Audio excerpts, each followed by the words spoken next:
Good morning students. Same topic continue कर रही हूँ। उसमें नेक्स्ट पॉइंट है हमारा वादी संवादी के आधार पर रागों को कैसे विभाजित किया गया है, कौन से राग किस टाइम गाए जाएंगे। तो इस पॉइंट में क्या है कि सप्तक को दो भागों में विभाजित किया गया, पूर्वांग उत्तरांग। ये हमने पिछले पॉइंट में पढ़ा था कि सप्तक को दो भागों में विभाजित किया गया था, पूर्वांग और उत्तरांग, सारेगामा पूर्वांग और पाधानीसा उत्तरांग।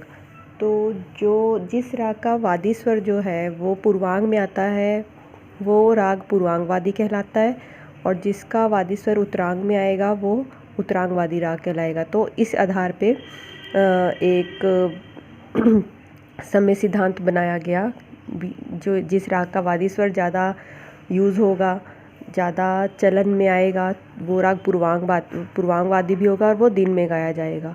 तो इस विभाजन में एक रूल है कि अगर वादी स्वर जो है वो पूर्वांग में से होगा तो उत्तरांग में से ही संवादी स्वर होगा, मतलब उल्टा होगा। अगर उत्तरांग में वादी स्वर है तो वो संवादी स्वर पूर्वांग में होगा। तो ये रूल है इस विभाजन में। नेक्स्ट है हमारा मध्यम स्वर के आधार पर। मध्यम स्वर के आधार पर भी विभाजन किया गया रागों का। इसमें क्या था कि कुछ भी पहले तो जो विभाजन हुआ सप्तक का, उसमें पूर्वांग उत्तरांग बनाए, सारेगामा और पाधानी सा उत्तरांग किया। तो कुछ विद्वानों को के अकॉर्डिंग ये जो विभाजन था वो गलत था, क्योंकि सा रिपीट हो रहा था 2 बार, क्योंकि वो सेम ही प्लेस पे है सा, लेकिन फ़र्क ये था कि वो दूसरा जो सा था उत्तरांग वाला वो तार सप्तक का सा था। तो इस विभाजन में उन्होंने क्या किया, मध्यम स्वर को बीच का स्वर मान लिया और दोनों विभाजनों में लिया। तो इस स्वर को अध्वदर्शक स्वर कहने लगे, मध्यम को अध्वदर्शक स्वर।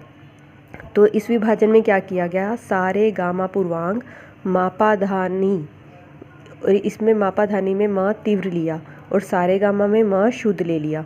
ये पूर्वांग बनाया और ये उत्तरांग बनाया। अब इसमें विभाजन में ये किया कि जिस राग में शुद्ध मध्यम आता था और शुद्ध मध्यम ज़्यादा प्रबल होता था, ज़्यादा अच्छा लगता था, वो दिन में गाए जाते थे राग, और तीव्र मध्यम वाले जो थे वो रात को या शाम के टाइम में गाए जाते थे। इस विभाजन में ऐसा काम किया गया। तो ये लिखा हुआ है, इस विभाजन में मध्यम स्वर का विशेष महत्व है, अर्थात मध्यम स्वर के आधार पर रागों का समय निर्धारित किया गया। जिन रागों में शुद्ध मध्यम अधिक प्रबल होता है, अर्थात शुद्ध मध्यम अधिक प्रयोग किया जाता है, उन रागों का गायन वादन प्रातः काल में किया जाता है। और जिनमें तीव्र मध्यम अधिक प्रबल होगा, तीव्र मध्यम जिसमें ज़्यादा यूज़ हो रहा था, जो ज़्यादा खिलता है तीव्र मध्यम, वो शाम को या रात को गाए जाते हैं। तो इनका एक एक एग्जाम्पल दिया हुआ है साथ में। तो ये विभाजन है 2।